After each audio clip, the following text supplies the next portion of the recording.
a new toy to play with. A pedestal thing. Oh, this one. It's like this? Yeah, this will go water. Yeah, I have a new toy to play with. You want to hear?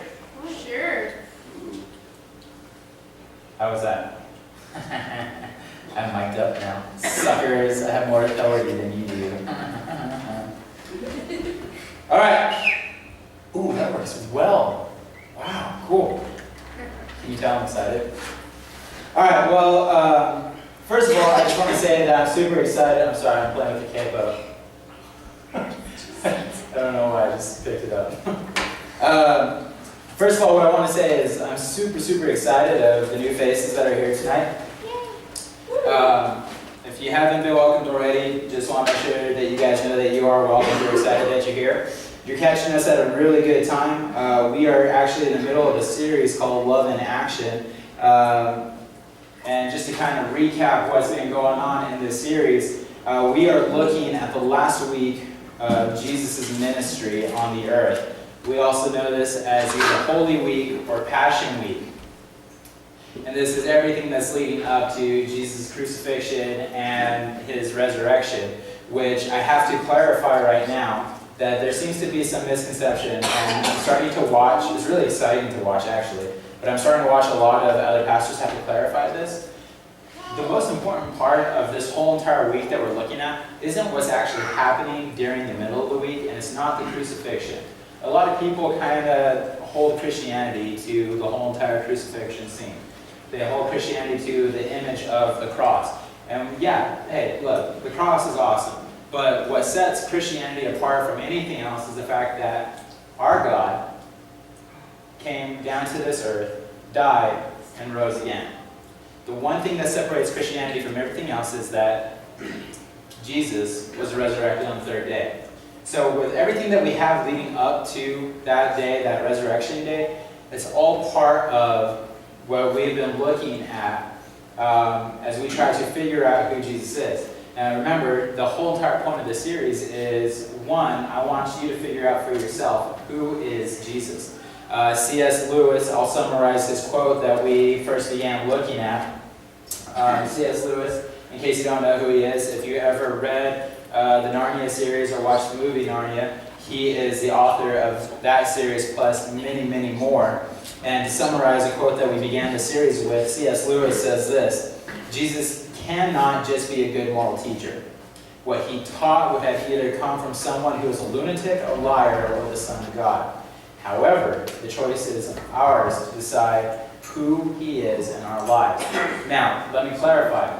I said last week that yes, the choice is ours to decide who is Jesus, who he means and what he is to you. However, that does not change who Jesus is. Jesus is Jesus. He is the Son of God. But it is your choice whether or not you want to believe that. So, in this series, we've been trying to answer those two questions. I've been kind of directing you guys through God's Word and trying to help you figure out for yourself, is Jesus a liar, a lunatic, or is he the Son of God? And the whole entire point of this is, by the end of this, you will have the ultimate wholehearted desire to follow after God, which is one of our goals here with Ignite, is we want to make you guys wholehearted followers of God. Now, what does that mean? What that means is that you guys will be disciples who make disciples. Remember, our overall vision for Ignite is to reach out to all Contra High School and all West Jeff Middle School. However, in order for us to do that, in order for you to do that, because let's face it, I'm 26 years old, turning 27 next week, and I'm just going to be a creepy guy walking on a school campus if I were to do that. You're so old. I'm getting there. I'm straight getting there. I have back problems like you do today. Hey, I'm doing dishes all day. I'm not, so that's what makes it even worse. But the problem is, here's the thing. The whole entire point of this, like I said, is to make you disciples, to make you wholehearted followers that are actually going to go onto your school campus or talk to the people that you know who are your age. And if nothing else, if they're not going to church or anyplace else, hey, at least bring them here. Why? Because we have a God who is for us and not against us, and everybody needs to know of that love. It's exciting. Now, here's the thing. We have to take a step back. Last week's talk was more of on a serious nature. We talked about the fact that you guys have to be those disciple makers. that how dare you call yourself a follower of Christ if you're not doing anything to reach out to that person sitting next to you on your school campus in your classrooms. That's unfair. That's a very selfish desire and very selfish nature. Now, here's what we could break it down to.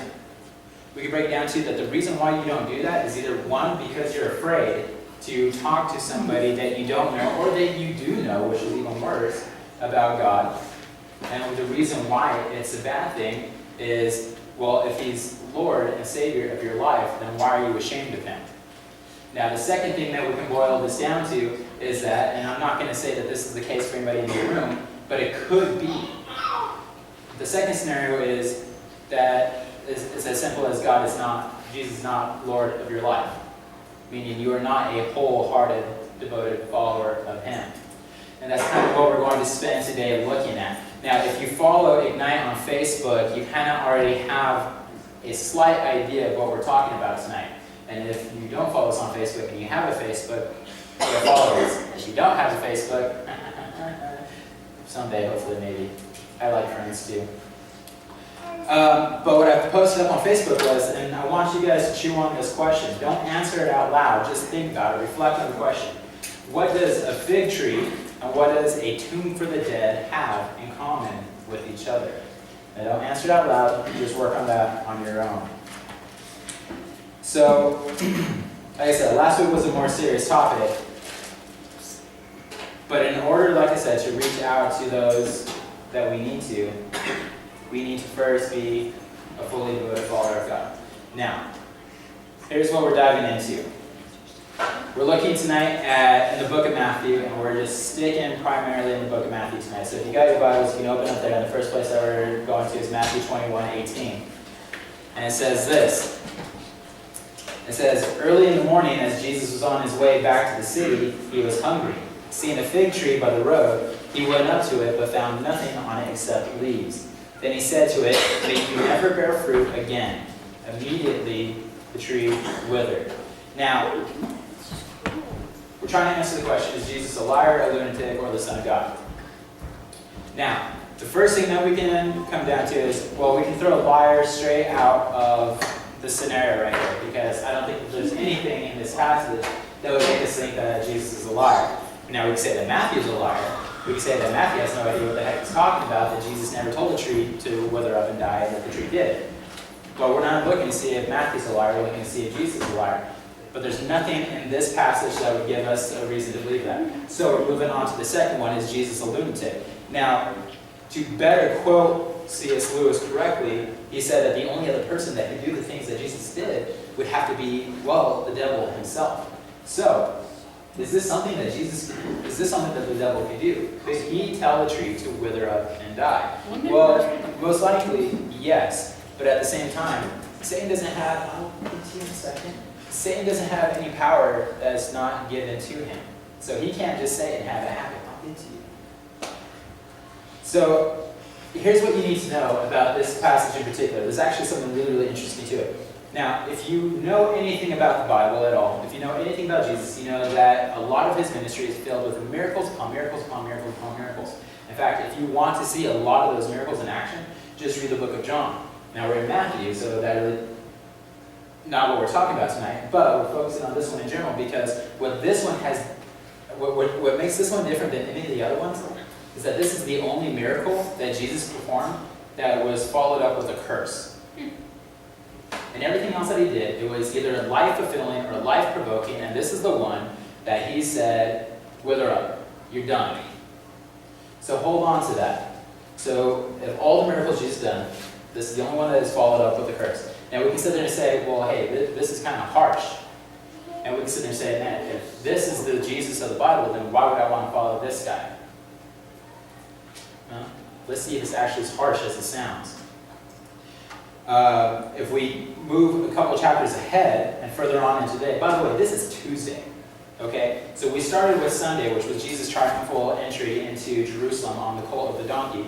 And then last week we looked at Monday, which is where we learned about what Jesus was passionate about. We learned that Jesus was passionate about everybody, right? And that everybody was treated fairly. And because people weren't being treated fairly, we saw him in the temple courts flipping over tables, and we know in the book of Luke, he was whipping people. Yes? Can't God be both, or can't he be both the lunatic and the Son of God? No.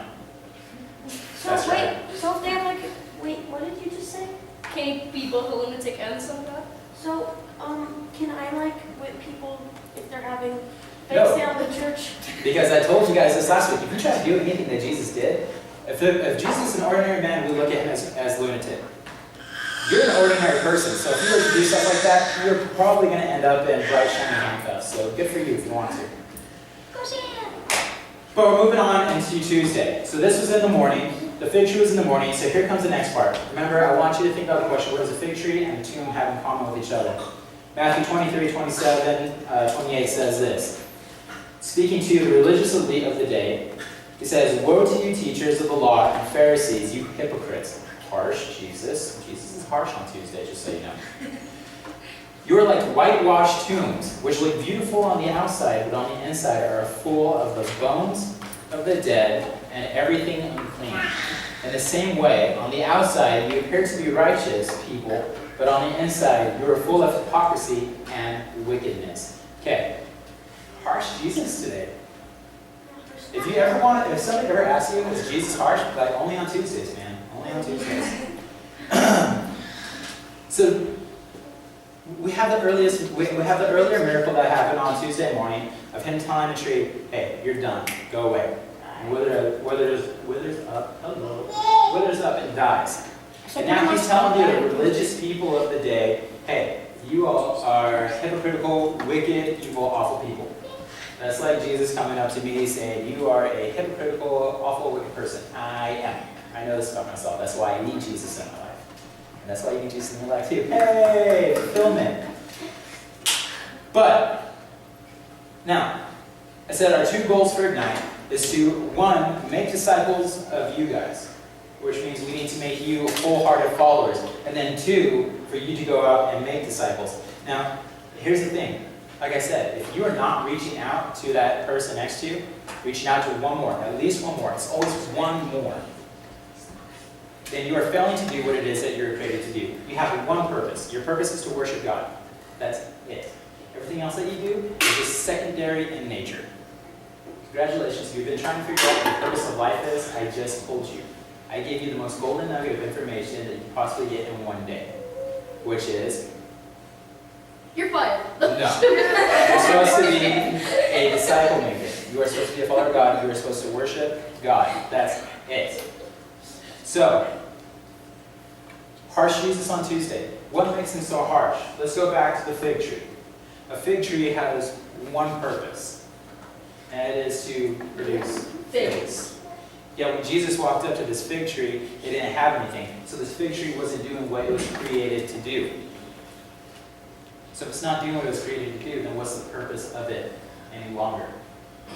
So what seems to be a harsh statement at first, now it's kind of starting to paint the picture a little bit more clearly that once our purpose is fulfilled, we have no more purpose, we have no more goals, we have no more use on this earth. So what about the whitewashed tombs? Now, here's the thing. Obviously, I said that the whitewashed tombs, the tombs in general, are for burial. Much like what we have grave sites today, they had tombs. If they didn't have tombs, you kind of just got thrown into a heap and then put on fire. Take your pick. But they had whitewashed tombs, and these things were immaculate. Okay, they were set up to be beautiful on the outside, but on the inside, there's nothing to it but death. The remains of what was. Kind of the same thing like the fig tree. On the outside, the fig tree presents an image of life. On the outside of the tomb, it's presented a picture of beauty. But on the inside of the tree and on the inside of the tomb is nothing. So here we go. What does all this have to do with us? How do we become disciple makers based off of this? What does this have to do with us trying to figure out Jesus is a liar, a lunatic, or the Son of God? Well, frankly, the idea of trying to figure out Jesus is a liar, a lunatic, or Son of God, you can throw that question out the window for today. What we have to worry about is you. Where do you stand? See, you can either be a wholehearted follower of God, or you're dead inside. Simple as that. Now, let me clarify more what I mean. You can walk into this church. You may have all the right answers. You may throw your hands up in the air for worship. You know the right things to say and the right way to talk and walk. But at the end of the day, when you walk out of here, you walk back onto your school campus, the question then comes up, is your walk and talk different? I think bigger things would be happening here if we walked the same way and we talked the same way that we do in here. Now, to be more specific of what I'm talking about, my buddy Matt, when I was a student, always talked to us about the masks that we wear. We all have different masks. We have a mask for church, we have a mask for our parents, we have a mask for school, we have a mask for our sports teams, we have a mask for the organizations that we're involved in, whatever. Now, here's the crazy thing. To put on all those different masks gets tiring. Why? Because then you're going to get involved into an identity crisis, which you're trying to figure out, who am I really? Well, I've already told you that you have one purpose, and that's to worship God. So to be honest with you, if you're really wanting to know what your identity is to be a wholehearted follower of God. Now, here's the crazy thing. If life gets tiring with all the different masks that we put on, trying to please everybody else around us, trying to be the coolest kid on the block, yeah, I took a 90s term, so you're welcome. All that's going to happen is you're going to fail people every day. And guess what? Those same people that you're trying to please every day, they're going to fail you. I think I told you guys during the Clean Slate series that by the time that you're 10 years out of high school, all these friends, quote unquote friends that you have, you're maybe going to be able to count them on one hand. So what's the whole entire point of trying to please them now when they're not going to be there for you later? Yet the one person who is always there for you is Jesus. Okay? Wholehearted followers of Christ. It's not that hard. But we can break this down to two different things. You can either be like the fig tree or the tombs, alive on the outside but dead on the inside, having no purpose in life. Or you can be who God created you to be.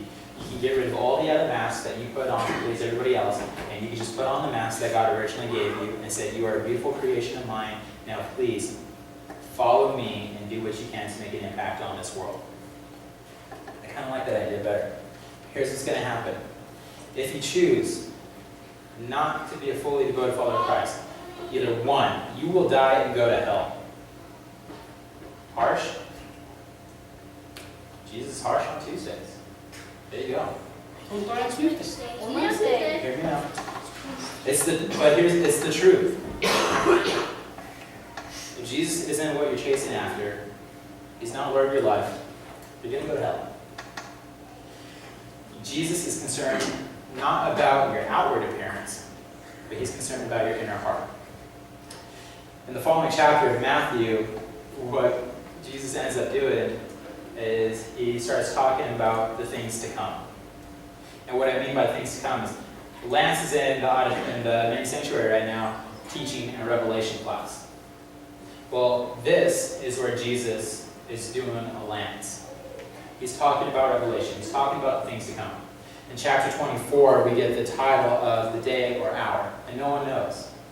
And what Jesus is talking about is at some point in time, the life that you know is going to cease to exist. More specifically, Jesus is talking about it at end times. One day, it could be in the very next second, boom. Those who are following after God are going to be gone. And those who weren't are going to be left here. And guess what? Those who are left here are going to face the worst 7 years you've ever seen. For some of you, that's only half of your total existence thus far. It's going to be death, it's going to be starvation, it's going to be famines, it's going to be the worst upon the worst of image you can possibly think of. And Jesus is saying, hey, because nobody knows the day or hour, it's your choice. You can either continue living the life that you have been living and be concerned, oh, is my day up tomorrow? Remember, I've used the illustration before that we can leave here tonight, get onto 285 and a semi-truck hits you and boom, your life is done. Simple as that.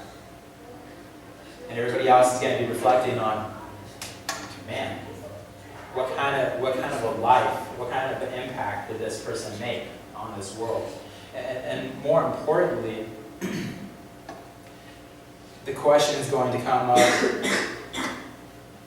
well, where did he or she go? Now, let's take a pause. Last week we looked at, I'm pretty sure it was Romans 1:10, it said that no one's good except for Jesus alone.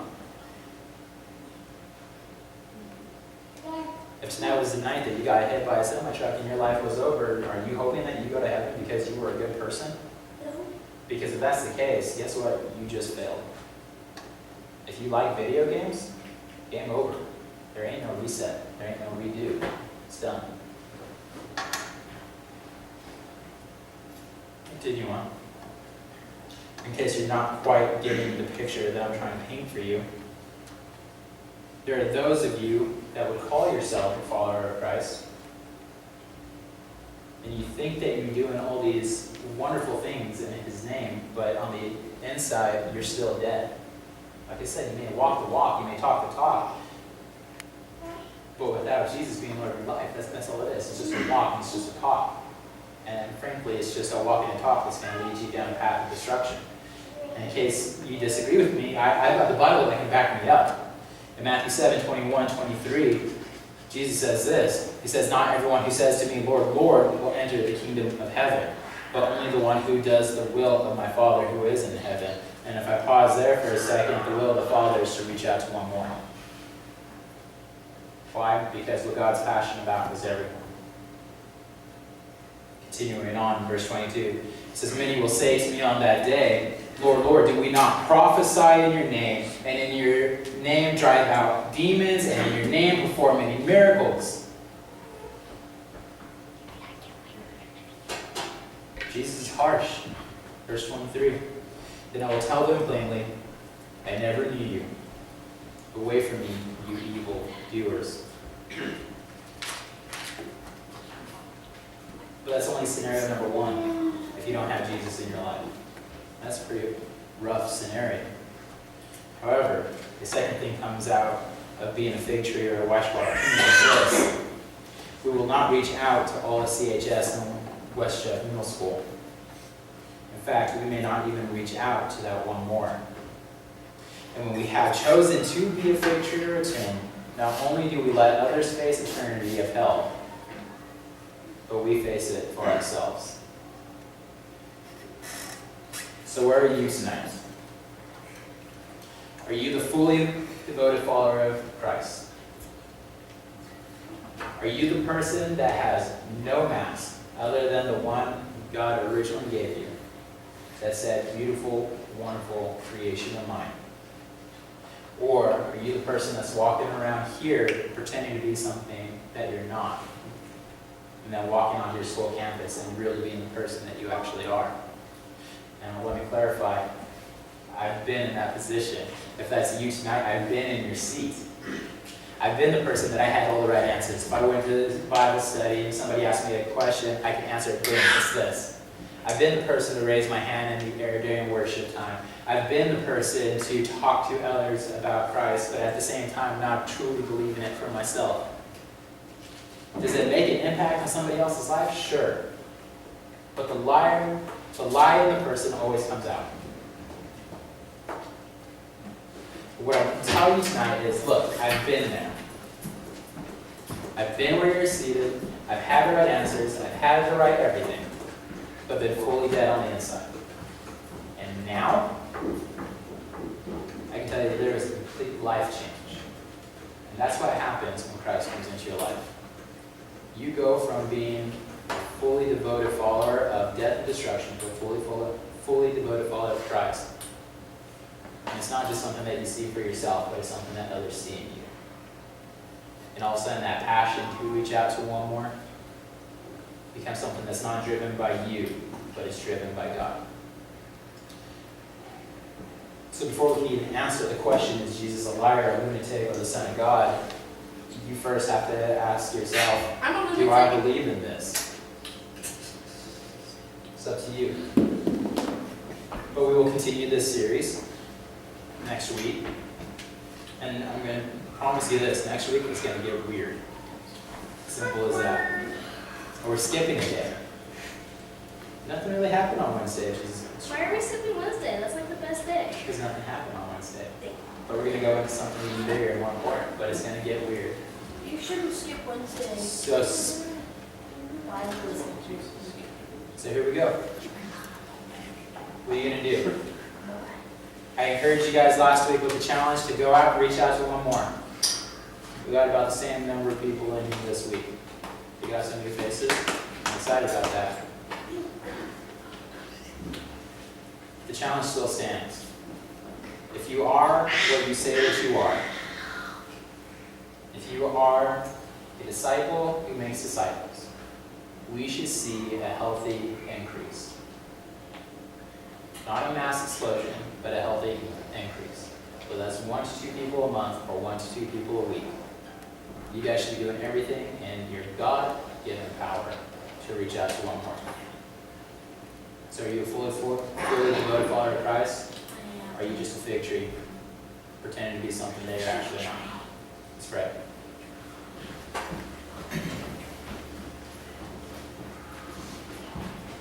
Father, it's fun because every week I talk about how I thank you for the harshness of the truth of your word. And tonight we did more into learning about who you are and what you're about, the plan that you have for our life, and the fact that you are a God who is for us and not against us. And what we've learned about you tonight is you are indeed harsh. But sometimes in loving something or someone so deeply, harshness comes out because you want the best for them. And so, Father, for that, again, as always, we thank you for the harshness of your word. Father, there may be some people in here tonight, some of the students that are still asking that question. Who really is Jesus? What is this Jesus guy all about? And they don't know what Jesus, or who Jesus actually means to them. If nothing else, for everybody who has been here for this whole entire series, or who will be here at the end, if there's nothing else that they get out of this, Father, I pray that they just realize that whether they choose to follow after you or not, that you love them. That every second they choose to stay separated from you is a second that breaks your heart more and more. Father, your truth, you're loving, you're harsh. And it cannot be skipped over the fact that those who choose not to follow after you are facing an eternity of hell.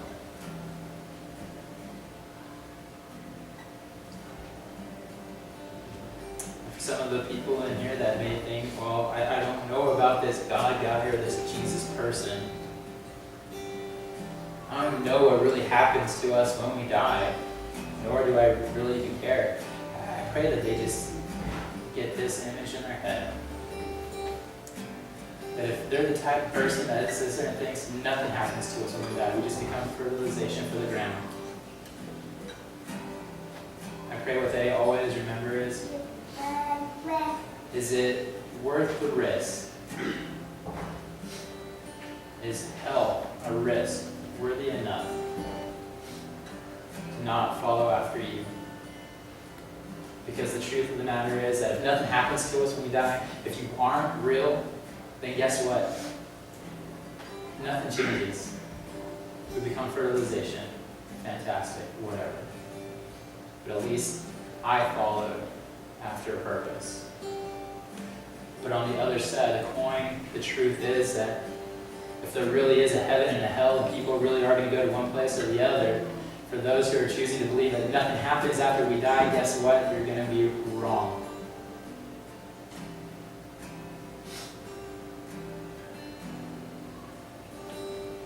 You're going to be sitting there asking yourself, how did I miss it? People told me plainly to my face over and over and over again, and I missed it and I chose to ignore it time and time again. And how foolish am I?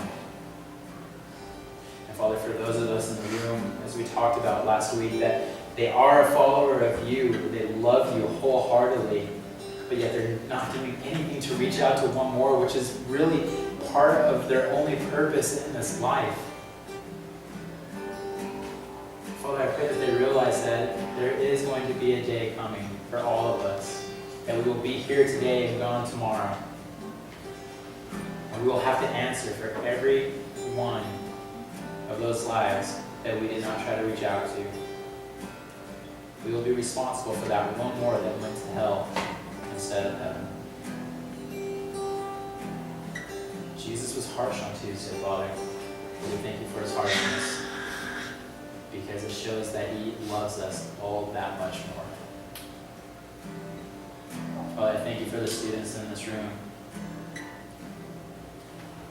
I pray that if any of them have their questions, that you just work on their hearts. There's no question that can't be answered by you. Father, we thank you. Pray these things in your Son's name.